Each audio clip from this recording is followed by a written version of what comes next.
ഇന്നത്തെ തോരനുള്ള പരിപാടി കേട്ടോ. ഇന്നത്തെ തോരൻ പറിക്കണമെങ്കിൽ ഒരു പണിയാണ്. അത് ഇത് കണ്ടോ, ഇത് ഇന്നത്തെ തോരൻ. വള്ളിയാമര.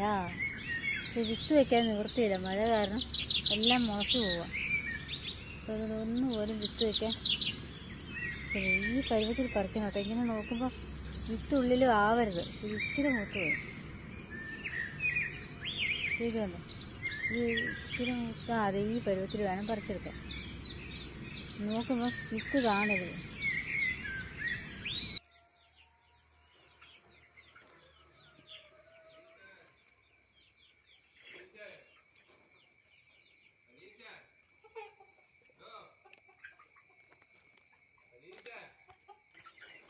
ഇനിയുള്ള പറിക്കണമെങ്കിലേ ഇച്ചിരി സാഹസം കാണിച്ചിട്ടുണ്ട്.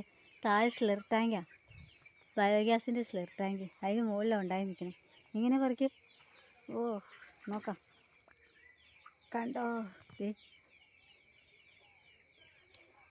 ഇതാണ് കറക്റ്റ് പാകം എന്ന് പറഞ്ഞാൽ. കണ്ടത് ഇങ്ങനെ പാടില്ല, പറിക്കാൻ പാടുള്ളൂ.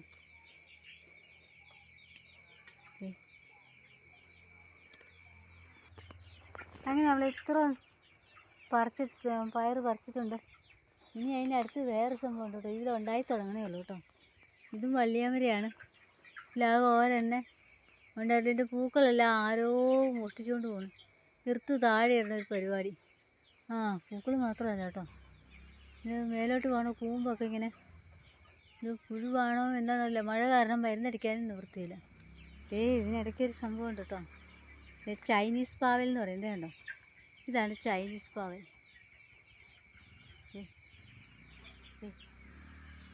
വേറെ ഉണ്ടാവുന്നുണ്ട് കണ്ടോ, ഇവിടെ കണ്ട.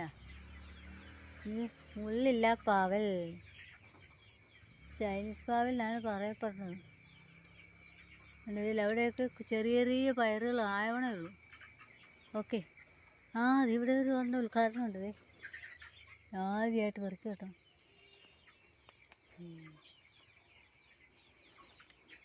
അങ്ങനെ പടവലമൊക്കെ നട്ടിട്ടുണ്ട് കേട്ടോ. ഈ തോരനുള്ള അടുത്ത വകുപ്പാണ് മിക്സർ തോരനാട്ടോ. അടുത്ത തൈകൾ വിത്തിന് നിർത്തിയിട്ട് എല്ലാം മുളച്ചു പോയി. വെറുതെ കണ്ടോ ചീര. നമുക്ക് ചീര ഇന്നത്തെ തോരനുള്ള പരിപാടിയാണ് കേട്ടോ. ഇന്നത്തെ മോശം ഇലകളൊക്കെ പറിച്ചു കളയാം കേട്ടോ. ഇതെൻ്റെ കോഴിക്കുട്ടികളാണേ, കോഴിക്കുഞ്ഞുങ്ങൾ. എല്ലാവരും തീറ്റ കൊടുക്കാറായി, കൊടുത്തില്ല. അതിൻ്റെ ബഹളത്തേലാണ്.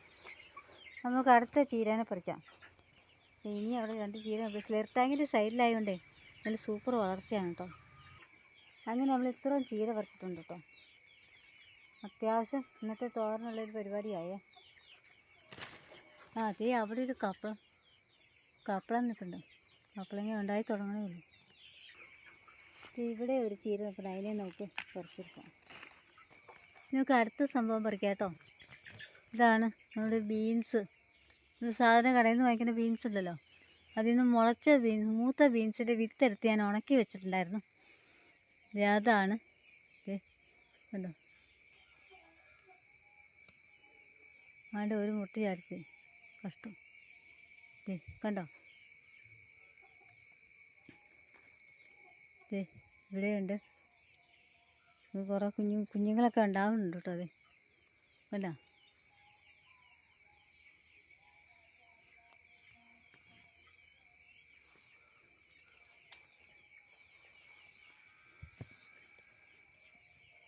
നല്ല നീളമുള്ള ബീൻസ് നട്ടതായിരുന്നു, പക്ഷെ ഉണ്ടായതൊക്കെ ഈ വലിപ്പമാണ്, ഇതുപോലെയൊക്കെ ആയിപ്പോയി. എന്നാലും കുഴപ്പമില്ല കേട്ടോ, ചിലതൊക്കെ നല്ല നീളമുള്ള കിട്ടിയിട്ടുണ്ട്. അതിലേക്ക് ഉണ്ടാവുന്നുണ്ട്. അടുത്തത് ഞാൻ കയറ്റിക്കൊണ്ട് വന്നിട്ടുണ്ട്. പക്ഷെ അപ്പടി പുല്ല് പറിച്ച് ഞാൻ മടുത്തു. കഴിഞ്ഞ ദിവസം ഞാൻ പുല്ലെല്ലാം തെളിച്ച് വെച്ചതാണ്, എന്താ ചെയ്യുക. അങ്ങനെ നമ്മുടെ വിളവെടുപ്പ്. പിന്നെ എൻ്റെ ഗോൾഡൻ ബെറിയാണ് കേട്ടോ. നല്ല പ്രത്യേക ടേസ്റ്റാണ് അതിന്, നല്ല മധുരമുള്ള ടൈപ്പ് ഗോൾഡൻ ബെറി. ഓക്കെ.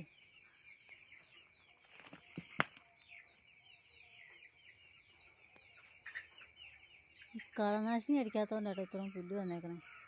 സാരമില്ല, കളനാശിനി അടിച്ചിട്ട് നമ്മൾ ജൈവ കൃഷിയാന്ന് പറഞ്ഞാൽ മോശമായി, വൃത്തികേടല്ലേ, അത് ശരിയല്ല. പലരും കളനാശിനി അടിച്ചിട്ട് ഞാൻ ജൈവ കൃഷിയാണ് ചെയ്യണമെന്ന് പറഞ്ഞിട്ട് കാര്യമുണ്ടോ? അത് പാടില്ല, അത് ശരിയായ രീതിയല്ല. അങ്ങനെ ഇന്നത്തെ തോരനുള്ള സംഭവം റെഡിയായി. Okay, thank you. ഇനി നമുക്ക് തോരനുള്ള മുളകും കൂടെ പറിക്കണ്ടേ? ഇത് മുളക് പറിച്ചിട്ടുണ്ട്.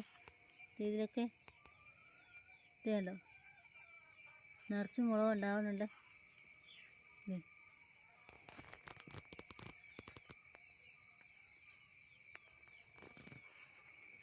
ഇത് കുപ്പിയിലാട്ടോ ചെയ്തേക്കണേ, ഇത് കണ്ടോ. അപ്പം അങ്ങനെ ഇന്നത്തേക്കുള്ള മുളകുമായി. അങ്ങനെ നമ്മുടെ ഇന്നത്തെ അത്യാവശ്യം തോരനുള്ള സംഭവങ്ങളൊക്കെ റെഡിയാക്കിയിട്ടുണ്ട്. ചുവന്നുള്ളി കണ്ടു കേട്ടോ, ഇനിയിപ്പോൾ പറിക്കാൻ പോകണമെങ്കിൽ ടെറസിൻ്റെ മുകളിൽ കയറിപ്പോണം. ഇത് തന്നെ ഇവിടെ ഉള്ള ഉള്ളി വെച്ച് നമുക്ക് അഡ്ജസ്റ്റ് ചെയ്യാം.